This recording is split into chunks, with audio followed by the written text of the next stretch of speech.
Ela faz uma tese de sociologia de como as cores do Magic refletem a personalidade de cada um. Eu já pensei nisso, sabe do quê? No lugar que a pessoa escolhe sentar dentro do ônibus. Tipo, você pode reparar, velho. Quem senta no fundo é uma pessoa que é muito cismada com os outros e gosta de ficar controlando todo mundo. A pessoa que tá lá na ponta da frente é a pessoa que quer ficar mais quieta. A pessoa que tá no meio é o mais sociável dos três.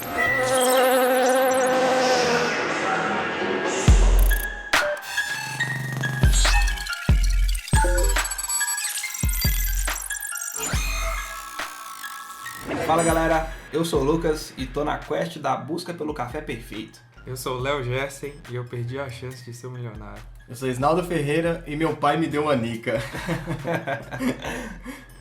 Vamos lá, voltando tudo de tempo pra escolinha. Como surgiu o dinheiro? O que é dinheiro? E é bom lembrar que nenhum de nós é especialista em economia, então a gente pode ter falado alguma bobagem aqui, então relevem, são opiniões nossas. É opinião mesmo, tá galera? Sim. Basicamente A especulação gente aqui com entende de relação tecnologia. A gente só sabe gastar. Magic, The Gathering. Eu tenho que dar uma revisada no meu deck, velho. Meu deck É tá... gostoso, né, velho? Porque Magic é tão bem feito. Você sabendo as regras, você vai jogando, você aprende qual a estratégia do deck. Jogando. É muito orgânico, velho. É intuitivo. Uhum. E tipo assim, se o deck é feito, por exemplo, ele é preto, ele já vai ter aquela estratégia, ele vai puxar aquela estratégia, né? Uhum. É muito massa. Quando Preto e vermelho. o povo parou com aquela... o povo parou com aquela rixa entre Magic e Yu-Gi-Oh! Ah, tem mais ou menos, velho. Mas, tipo, sei lá, o pessoal do card game é muito unido, geralmente o pessoal joga os dois. O negócio é que, como Magic é mais antigo, tem essa coisa da valorização de Magic. Se bem que eu não sei, eu acho que tem cartas de Yu-Gi-Oh! Que devem valer muito dinheiro. Mas o negócio de Magic é o volume de cartas caras. No Yu-Gi-Oh! Tem, igual por exemplo, uma carta do Mago Negro, que vinha, né, no starter deck do Yugi, que é aquele do desenho mesmo, que vinha com as partes de Exódia. Tipo assim, um Mago Negro daquela é uns R$500 uma carta Nossa daquela. senhora. É muito cara, velho. Só que Magic vai enfrentar um problema muito grande, porque eles, não só, eu acho que pelo acesso à tecnologia, mas também pelo acesso a serviços de impressão. Hoje você tem muita pirataria desse tipo de carta. Yu-Gi-Oh! E tá cada vez mais difícil de você ver qual que é. Yu-Gi-Oh! Quando saiu na TV, todo mundo queria, mas ninguém sabia como jogar. Não. Porque não tinha regra. Era sem regra. O mais problemático, ao meu ver, da relação do desenho do Yu-Gi-Oh! Foi ele ter apresentado um outro jogo para as pessoas. Porque as regras que eram levadas em consideração no desenho eram totalmente diferentes na realidade. Mas sabe o que acontece? Às vezes até o próprio desenho, ele não seguia as regras que ele já tinha falado há tempos. O próprio desenho, só pra história continuar, entendeu? Era só pra história continuar. Isso aí, pra quem não tinha acesso à informação igual eu, assim, meu filho, dava um bug, você amarrava um nó aqui, mas ele não pode fazer isso não, ele pode? Quantas vezes você E já... as cartas com os poderes especiais. as cartas têm poderes especiais.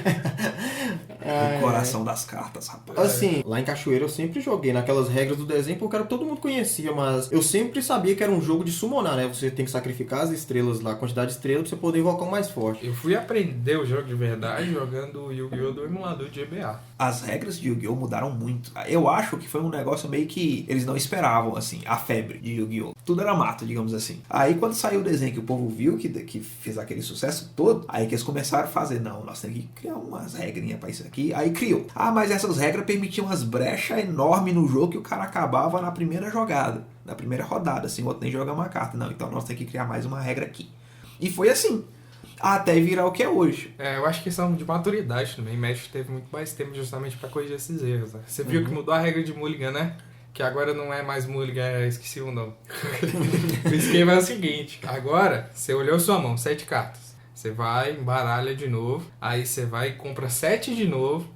Escolhe uma que você não gostou e coloca no fundo do seu deck. Sério? Sacou? Mas você não gostou da sua mão, você coloca de novo, compra 7, escolhe 2 e coloca no fundo do deck. Entendeu? Desse jeito é melhor. Agora sim flui, porque daquela forma, por exemplo, se a gente não sair com a mão perfeita, acabou o jogo. Porque o Mulligan natural era você comprava 7, dava Mulligan, aí você comprava 6. Dava Mulligan, comprava 5. Agora o Mulligan ele vai ser mais efetivo, porque você vai ter a opção de escolher qual carta você vai tirar. Então, tipo, vai diminuir a chance de você comprar aquela mão que é só terreno, então aquela mão que não vem terreno nenhum. Que é a pior coisa do Magic, velho. Você não poder fazer nada. Não, mano. O pior do Magic é você vir com a mão boa e as 3 cartas seguintes acabar com o seu jogo inteiro. Magic tem uma história muito bacana. A mitologia de Magic virou uma mitologia, né, cara? É muito detalhado. Eu não sei nada. Nossa, muito detalhado. Eu não sei nada. Não. A melhor parte são os Planeswalker. Pois é a história que eles vão abordar no anime, né? E eu espero no fundo do meu coração que seja no nível de Castlevania, cara. O estúdio é o mesmo, né? Eu espero que seja no nível de Castlevania. Porque se for aquele anime 3D que o Japão que tá virando modinha no Japão, eu falo, cara, não, faz um trem desse não, por favor. Deixa, não faz. Melhor não faz. Mas eu acho que vai ser nível Castlevania, não tem condição, não. Pensa quantas propostas a Wizard já não teve de fazer alguma coisa com Magic. Isso é não verdade. Sim. Pra eles terem aceitado agora, se bem que eles estão perdendo dinheiro, né? Por causa das falsificações. Quando eu vi o filme de Warcraft, eu falei, cara, o filme de Magic nesse mesmo esquema vai ser lindo de ver. Nossa, eu já tenho um filme de Magic pronto na minha cabeça aqui, ó. Se vocês quiserem me contratar pra roteirizar. Pois é, o problema é que quando você fala em filme de Magic, todo mundo imagina alguma coisa parecida com o Yu-Gi-Oh, né? Aquela coisa tipo de alguém jogando carta. E não vai ser bem assim. Não vai ser A assim. história de Magic, na verdade, é os magos, né? Quanto tá valendo seu deck de Magic, Léo? Nossa, deve estar na casa dos 900 já.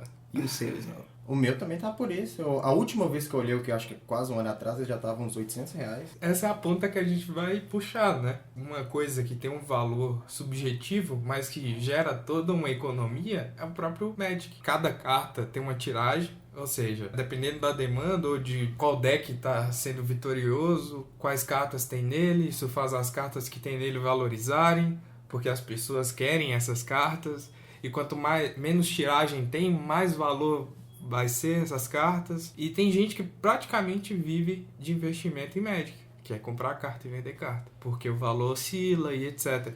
E de certa forma, o valor ele não oscila tanto. As cartas sobem, mas geralmente você tem um deck, ele vai passar alguns anos, a tendência dele na verdade é até valorizar. É muito difícil você ver um deck cair, por exemplo, pela metade do preço. Sabe com quem que eu comparo isso aí? O que você tá falando é basicamente mercado de ações. Exatamente. É a mesma coisa, só que no lugar de ações, carta de Magic. Então, falando de dinheiro, Bitcoin, Magic, vamos comprar um booster? Deixa você chegar no lugar e pagar. Imagina aí. Daqui 2 raios, será que paga 2 Burger King? Eu tenho esse Planeswalker aqui. Ele dá pra... Pagar rodada pra galera aqui.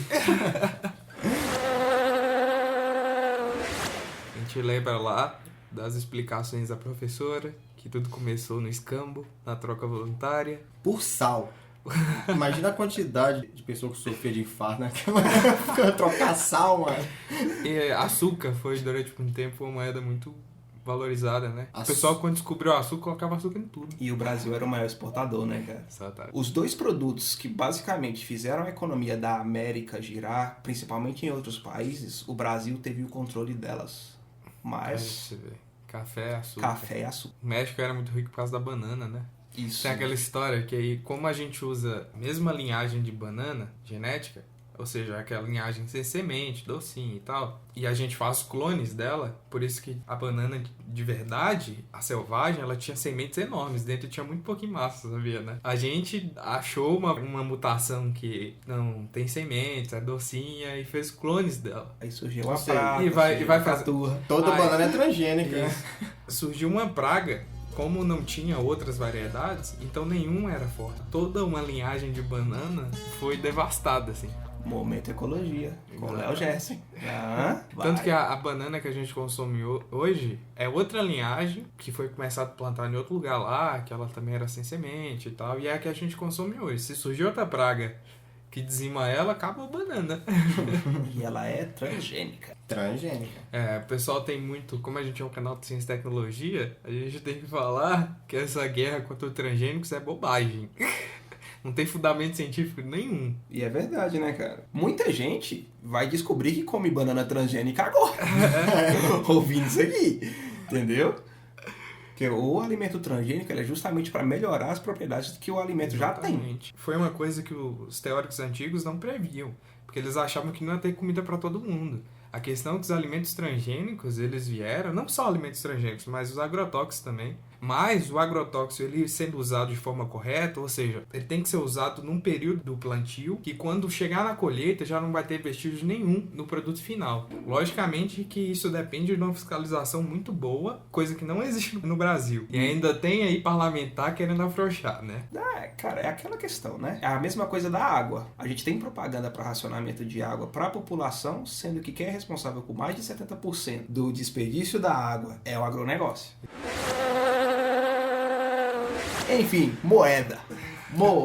O que é uma moeda? A gente tá falando de valor, de qualquer forma. Sim. Moeda. Em vez da gente ficar rachando a cuca aqui, querendo saber o que é moeda, a gente tem alguém melhor para explicar pra gente. Ok, Google, definição moeda. Moeda, peça de metal, jet circular, cunhada por instituição governamental para ser como meio de pagamento. Governos. Sim. Então a gente pode pensar... Então o que garante o valor de uma moeda é justamente o governo, né? Quem segura esse valor aí, né? Isso. No caso das monarquias, você pode imaginar que uma moeda cunhada com o rosto do rei, ela teria um valor equivalente em ouro, ou seja, uma moeda que tem lastro. Ou a moeda em si pode valer também, né? Seu próprio valor. Por exemplo, uma moeda de ouro, ela tem um valor próprio. Porque ela é feita de ouro. Exatamente. Qual a vantagem das criptomoedas em relação às moedas que a gente tem hoje? A questão é que uma criptomoeda ela não depende de um governo para manter o seu valor. O valor dela é totalmente subjetivo, é o que as pessoas dão para ele. Ou seja, hoje em dia, se um governo imprimir muita moeda, ou seja, injetar muita moeda no mercado, vai desvalorizar a própria. E isso é um problema para a população, né? Sim, não vai conseguir comprar nada, que é o caso da Venezuela hoje, né? Não aconteceu com o governo injetando moeda, muito pelo contrário, foi com o governo retendo moeda mesmo. Os valores lá estão absurdos. E muita gente lá, quer dizer, gente que tem acesso, na verdade, usa o Bitcoin para comprar as coisas. Pra vocês terem noção, galera, a moeda de um jogo, o WoW no caso, vale muito mais do que a moeda local da Venezuela hoje. Pra você ter ideia, a moeda virtual que circula só em um jogo, para comprar item do jogo, vale mais que a moeda de um país. Ou seja, Léo, na Venezuela você é milionário.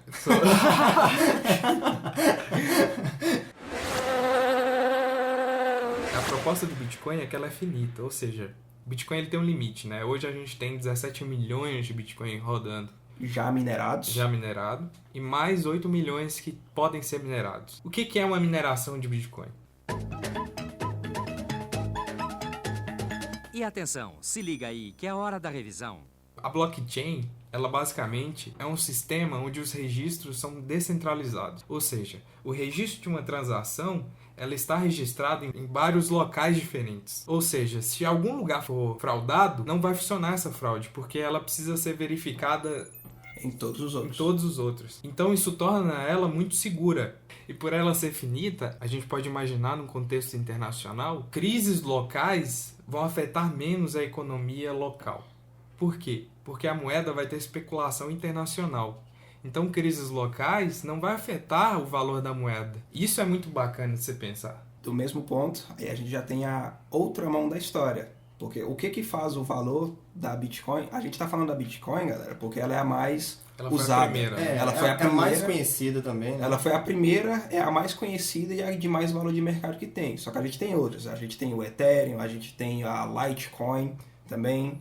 E em breve é do Facebook, que a gente fala já. Como que foi dado o valor real pro Bitcoin? Um cara lá no começo, que já lidava com Bitcoin para fazer transações no mundo virtual, o cara resolveu comprar Bitcoins com moeda física, com o dólar, no caso, que foi na época. O primeiro Bitcoin vendido valia 0,0003 centavos de dólar.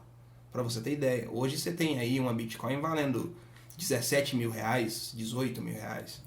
Atualmente está R$ 36.185. Aí, ó, tá viu? Meu chute foi certinho. Agora sim eu vou comentar, né? há 10 anos atrás, eu tive, assim, ó, 36 mil reais em minha mão. Eu falei assim, não, eu não vou comprar esse Bitcoin de 15 reais. É isso mesmo. Quando a gente descobriu o Bitcoin, ele era vendido por 10 reais no Mercado Livre, cara. 10 reais. No Mercado Livre. No Mercado Livre, dividi 12 vezes, mano. Eu pensei em comprar, velho. Eu pensei em comprar também pensei, eu falei, eu vou comprar pelo menos... Você lembra que a gente comentou? Vamos comprar pelo menos uns 6. Gastar Velho, 100 reais de Bitcoin naquela época. eu tava rico. Tava na casa de mais de 100 mil reais. Nossa, cara. Como diz Isnaldo, Léo, foi triste. Foi triste. Como é que se consegue uma Bitcoin, né? Hoje, porque a gente falou que tem 8 milhões ainda para ser minerado. Basicamente, você recebe Bitcoin não, uma fração hoje em dia, por resolver um bloco de códigos. O que são esses códigos? É justamente os registros. É o processamento necessário para registrar esses registros em vários servidores diferentes. Que estão todos criptografados. Exatamente. E é uma criptografia enorme, uma camada de criptografia enorme. Tanto que você fica com um computador específico para minerar Bitcoin, é mais de um dia para minerar. Exatamente. Porque você recebe um valor no final da resolução de um código. Na verdade, o valor é dividido por todos os computadores que fizeram a resolução daquele bloco de código. Tanto que tinha uma reclamação muito grande lá no começo, na verdade não no começo, mas quando o Bitcoin virou febre, isso foi lá em meados da metade do ano passado, mais ou menos. Como que é feito esse pagamento, digamos assim? Vamos supor que nós três aqui estamos minerando um bloco de código que vai gerar uma Bitcoin. Só que eu tenho um servidor de 200 metros quadrados que faz essa mineração. Léo tem um computador na casa dele e Isnaldo tem um servidor de 100 metros quadrados na casa dele. A divisão não é igual para todo mundo. A porcentagem maior, e não é dividido certinho, ela vai para quem tem o servidor maior minerando. Entendeu? Independente da quantidade que ele minerou.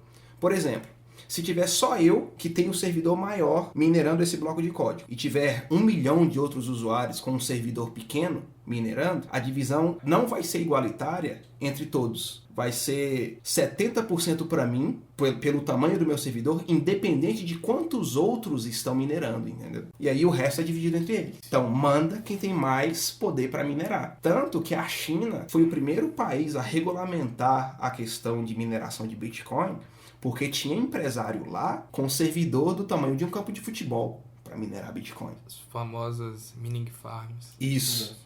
O cara tava enricando da noite pro dia e o governo não sabia por quê. E o governo não tinha como meter a mão no dinheiro do cara. Tá entendendo? Era mais um estado forte, como a China. Exatamente, que controla tudo. Tem um detalhe muito importante também. Você tá ouvindo aqui e fala assim, mesmo assim eu quero minerar. Não é tão fácil assim também não. Aqui no Brasil, você gasta muito mais dinheiro minerando do que recebe de retorno. Gasta muito mais de energia do que você receberia de Bitcoin. Em energia elétrica, tá, galera? Não é energia você lá no suor, no sangue. Rodando manivela. Não é nada disso não.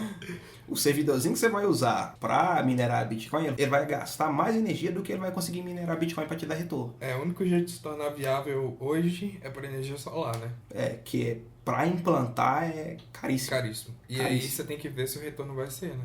Em quanto tempo você vai conseguir esse retorno? Basicamente, não vai compensar se você colocar na ponta do lápis, porque vai compensar se investir diretamente em Bitcoin. Assim. E a gente está falando de vantagem, mas vamos para maior desvantagem do Bitcoin. Quer dizer, uma das, né? Porque a primeira delas, o governo tá um sangue no olho que só em cima de moeda, de criptomoeda. Segundo, a variação do preço da criptomoeda. Porque como ela é descentralizada, não tem um órgão, não tem nada que fiscalize e que regulamenta ela. Então, o preço dela vai variar como se fosse uma ação, basicamente.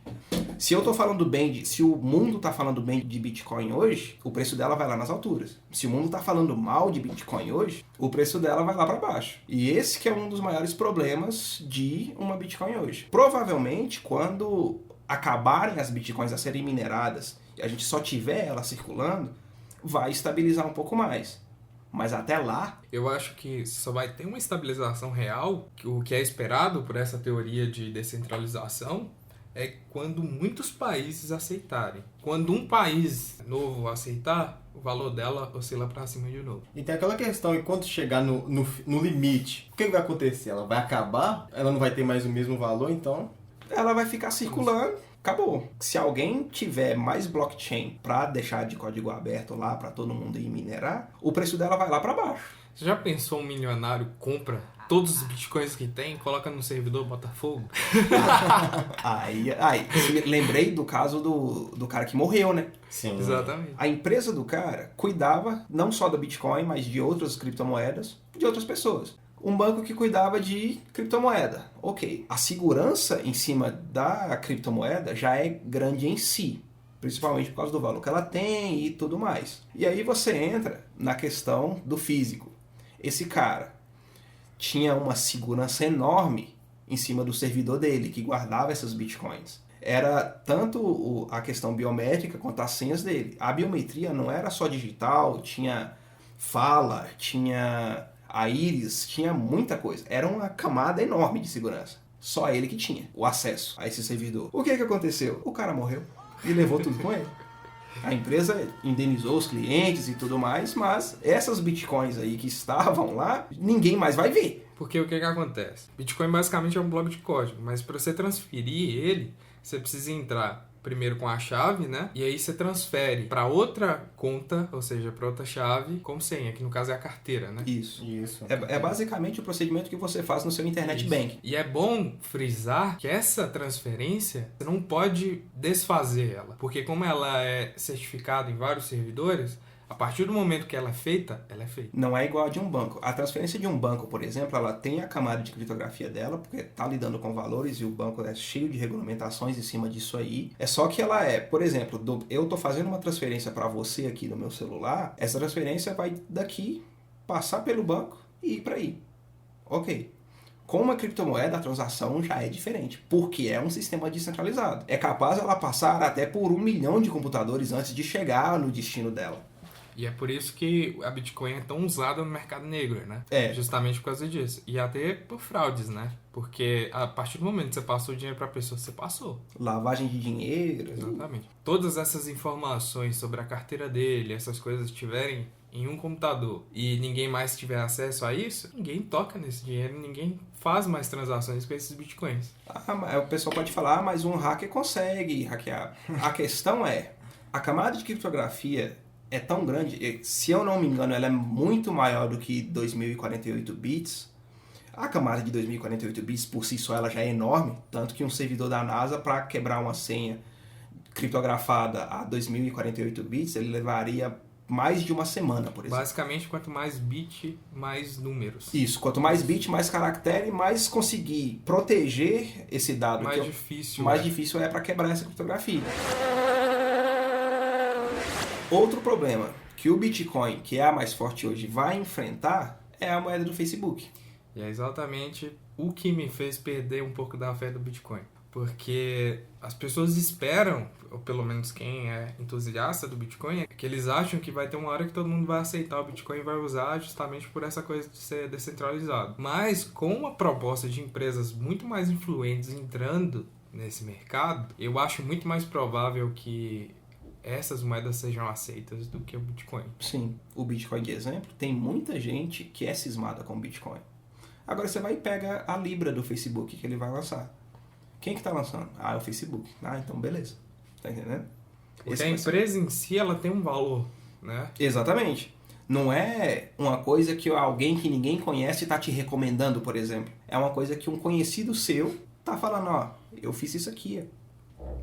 Agora, só para contextualizar, galera, o Facebook anunciou no dia 18 agora que ele vai lançar, ele não lançou ainda, ele vai lançar em 2020, da Libra, que é uma criptomoeda que vai ser, a princípio, específica para as plataformas do Facebook. O Facebook, assim que ele já anunciou também parceria com grandes empresas aí, para lançar esse projeto para frente. A Visa e a Mastercard são exemplos dela. Visa, Mastercard, PayPal, já empresas que lidam com transações. E, basicamente, essas empresas gerenciam todas as transações internacionais, né? Operações de crédito, isso mesmo. Isso traz mais credibilidade ainda para essa moeda. O que eu acredito, uma das teclas que o Facebook bateu no anúncio dela foi a questão da estabilidade. Eles vão atrelar o valor dela ao valor de uma moeda, por exemplo. Eles não decidiram ainda se vai ser uma moeda ou o que vai ser. Mas algo que represente o valor. Isso, exatamente. Eles vão atrelar justamente para ela não ter essa flutuação tão grande. Uma espécie de lastro. Isso. Até porque, se ela for lançar isso para os usuários fazerem circular na plataforma, não faz sentido eu ter uma coisa que varia muito. em cima disso aí, entendeu? Assim que o Facebook lançou a moeda, eles já falaram que eles lançaram, que eles criaram, na verdade, a Calibra, que é uma empresa que vai gerir, que vai fazer toda a gestão dessa moeda, e a Libra Association. A Libra Association, basicamente um consórcio de empresas que vão tanto fiscalizar quanto ficar de olho nessa questão da moeda, como que ela se comporta no mercado e por aí vai. E um detalhe, cada empresa, para ser sócia da Libra Association, entra com pequenos 10 milhões de dólares Só. para o negócio. Duas questões que eu vejo aí. A primeira delas é que essas financeiras, igual a Visa e a Mastercard, por exemplo, querendo entrar nesse negócio, é por 2 pontos. O primeiro é lucrar com o negócio, óbvio. O segundo é ficar de olho para eles não perderem o que já tem. E aí foi que entrou o governo dos Estados Unidos, né? Que pouco tempo depois de ter anunciado, Criptomoedas tirariam um dos poderes do governo, né? E só ia restar o monopólio da força. Sim, e inicialmente eles planejam você utilizar a Libra só nos aplicativos deles, né? Facebook, WhatsApp, Instagram. Eles também têm outros parceiros, tem eBay, Uber. Pois é, essa é outra questão. No anúncio deles, eles falaram, né, que vão começar com Facebook, WhatsApp, essas transações nos aplicativos do Facebook. Sim. Mas, cara, se eu tenho uma moeda, uma criptomoeda, que funciona nos meus aplicativos, por que eu não vou dominar o mundo com esse negócio? Sim, e eu acho que essas parcerias já servem para isso. Imagine você vai poder usar o Libra para pagar Uber, pagar Spotify, por exemplo, que é um parceiro também. Essas empresas já estão correndo atrás dessa parceria justamente com essa visão. Claro que não vai parar só nos aplicativos do Facebook. Se essa moeda der certo, cara, eles... Mas assim, só a transferência só ser feita nos aplicativos do Facebook não impede nada. Nenhum tipo de transação. Você pode fazer a transação pelo Facebook, mas comprar em qualquer outro lugar. Deixa eu te dar um exemplo. A Visa, ela ganha por operação. Por exemplo, com o meu cartão Visa, eu vou lá e compro a Libra para fazer transações no Facebook. A Visa só vai ganhar em uma transação, que é eu comprando Libra do Facebook. Todas as outras transações que eu faria com o meu cartão Visa, eu vou fazer com a Libra. É nisso aí que ela tá perdendo. Aí ela fala, não, vou entrar nesse negócio aqui porque eu não quero perder de jeito nenhum. Sim. Eles não são bobos. E tem potencial. De fato, tem muito potencial. Principalmente pela questão da estabilidade que eles bateram tanto na tecla. Agora é só falar uma coisa pra vocês. Vocês estão falando Libra, mas a Libra já não existe? Essa é uma dúvida que muita gente tem, né? Na verdade, a moeda da Inglaterra a gente chama de Libra, mas lá é conhecido como Pound. Por isso que eles puseram o nome da criptomoeda deles de Libra. Né? A confusão é só para brasileiro mesmo. Poucas horas depois desse anúncio do Facebook, entrou a Câmara dos Estados Unidos. Eles falaram, não, pera, basicamente o que eles disseram? Enviaram um comunicado pro Facebook, ó, para seu projeto aí, porque a gente vai investigar para ver se está tudo certo com ele. É uma movimentação óbvia por parte do governo, principalmente pelo poder que essa criptomoeda vai ter. Porque, por exemplo, quanto mais essa moeda estiver no mercado inserida no mercado dos Estados Unidos, pior vai ser para o governo. Porque ele perde o que o Léo estava falando aí, que é a mão em cima do poder da moeda. Se tiver um problema, por exemplo, com a economia dos Estados Unidos, quem tiver a moeda do Facebook vai correr muito menos risco do que quem tem dinheiro só em dólar, por exemplo. Dependendo de como isso se estabilizar, o valor é subjetivo, tende a oscilar muito, né? Se isso for aceito por muitos lugares, a tendência é estabilizar. Porque ela está sendo usada em muitos lugares ao mesmo tempo. Então ela vai ser sempre um valor estável, né? O valor não vai depender da merda que uma pessoa só fazer. Igual a moeda de um governo, por exemplo. Depende. Se um governo fez alguma coisa errada para desvalorizar a moeda do país inteiro vai cair. E a gente fala muito do poder do Facebook e por isso a gente vê aquele medo do capitalismo malvadão, né? De empresa dominar tudo. Mas se você pensar, o Facebook é uma democracia, porque se as pessoas simplesmente deixarem de usar, o que vai ser o Facebook? Não é nada. Você tem alternativa. Você não é obrigado a usar a ferramenta Facebook. Nenhuma. Você tem alternativa pro Facebook, você tem alternativa pro WhatsApp, sabe? Apesar do pessoal agora tá com medo do Telegram, mas o erro do vazamento do Telegram foi dos celulares das pessoas e não do aplicativo em si. Porque o aplicativo em si é muito mais seguro do que o WhatsApp, inclusive. Fora que você vai conversar. Como é que você tem uma conversa dessa no aplicativo, né? Então, não vou entrar nesse assunto aqui, não. Nesse assunto, a questão, eu acho muito isso, assim. Porque se o Facebook ele fazer alguma merda, a galera vai simplesmente parar de usar e acabou. Acabou. Mas o problema tá aí. Todo mundo repetiu várias vezes. O Facebook, o problema é o Facebook, porque teve muito problema com o vazamento de informação dos seus usuários. Isso que deixou todo mundo com o pé atrás ainda. Foi por isso mesmo que eles fizeram a Calibra. Pra mim, foi um tiro meio que errado deles na jogada de marketing aí, porque se eles tivessem lançado a Calibra, antes de falar da criptomoeda deles, seria muito melhor pra imagem do Facebook do que da forma que eles fizeram. O Facebook tá enfrentando muitos problemas com relação à privacidade, principalmente lá nos Estados Unidos. O pessoal de lá tá pegando no pé do Zuckerberg por causa disso, dessa questão de privacidade. Aí o Facebook vai e fala que criou uma empresa para gerir essa criptomoeda e criou uma associação que vai gerir essa criptomoeda também. Com relação à associação, a princípio, até a moeda ser lançada, quem vai bater o martelo final com relação às decisões vai continuar sendo o Facebook. Depois que a moeda já tiver sido lançada, aí os direitos de fala serão iguais entre todos os associados. Até depois disso, não vai mudar o fato de que tanto a Calibra quanto a Libra Association são criações do Facebook. Não vai desassociar o nome, tá entendendo aí? Não tem como. E é em cima disso que os Estados Unidos vão bater. Eu dou certeza pra vocês que o governo dos Estados Unidos vai fazer de tudo pra barrar, batendo na tecla da questão de segurança, isso, aquilo. Não é vão fazer, não. Eles já estão fazendo. O que eles estão falando é exatamente isso. Questão da criptografia que eles estão também analisando. Pois tem um dos congressistas que ele contratou uma equipe de programadores justamente para analisar a criptografia da Libra. Eles estão pensando nisso tudo. Eles estão fazendo como nessa guerra comercial dos Estados Unidos com a China, que é o assunto do nosso Cyber Expresso dessa semana. Na verdade, mais especificamente com a Huawei, né? Eles estão mascarando a questão real em cima de questões legais. É muito desinteressante para o governo dos Estados Unidos eles terem uma criptomoeda com a força que a Libra está prometendo no território deles. Vai fazer o dólar perder valor. Se você parar para pensar, isso é um baita tiro no pé, porque as empresas dos Estados Unidos, eles serem proibidos de fornecer serviços para as empresas da China, isso tira parte do poder das empresas dos Estados Unidos no mundo, porque se parar para pensar, vai começar agora a surgir outras alternativas para serviços que só essas empresas ofereciam.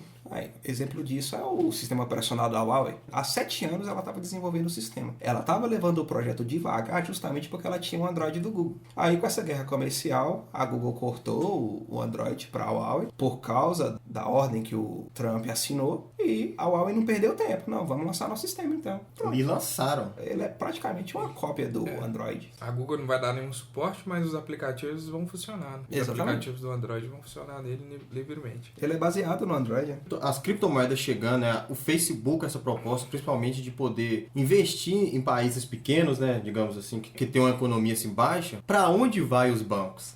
Os bancos eles estão tendo que se reinventar cada vez mais, né? Sim. O maior exemplo disso são as contas digitais. Que as financeiras começaram com contas digitais e aí os bancos fortes do Brasil, por exemplo, Itaú, Bradesco, estavam perdendo muito cliente. Principalmente por causa da questão da praticidade, a questão das tarifas serem muito menores. Principalmente as tarifas. Que o Brasil eram tarifas abusivas, justamente porque pela falta de concorrência, né? Ainda são. E pelo lobby também, né, dos bancos. Se parar pra pensar, era praticamente um cartel explícito. Sim, sim. Eu tenho conta digital e hoje faço transferência sem pagar nada. Ou coloco o dinheiro na minha conta, eu tiro sem nenhuma tarifa. Isso é diferente dos bancos, né? Atual banco, eu falo assim, esse já consolidado no Brasil. Aí tá virando moda esses bancos grandes agora. Eu acho que eles até demoraram pra fazer isso, que eles estão lançando as contas digitais agora. Cara, quem fica parado no mercado, não adianta. Vai quebrar. Eu acho que no futuro a gente vai ter uma abundância dessas criptomoedas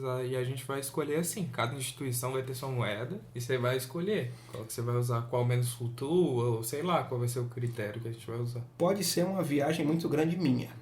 Governo dos Estados Unidos, por que ele não entra na Libra Association? Fala pra mim.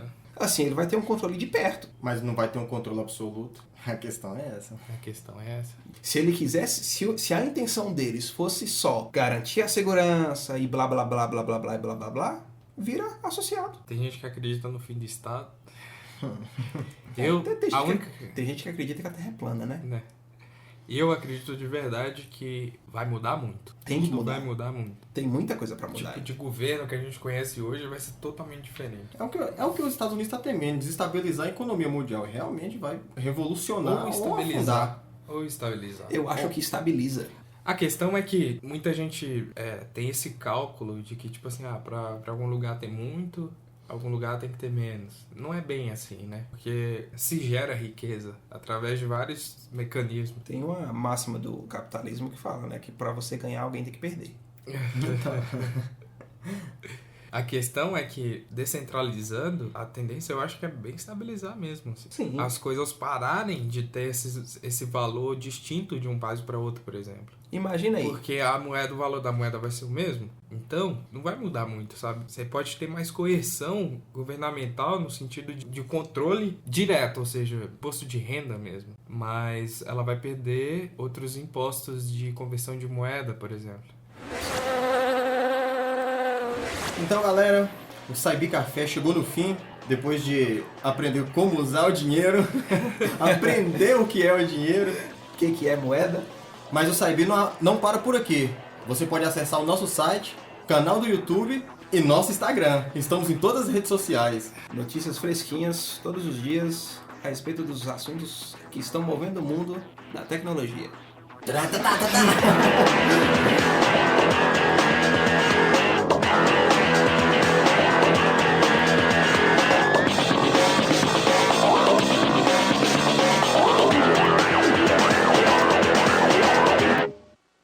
Mestre dos Magos, e agora o que acontece? Isso é com você, jovem.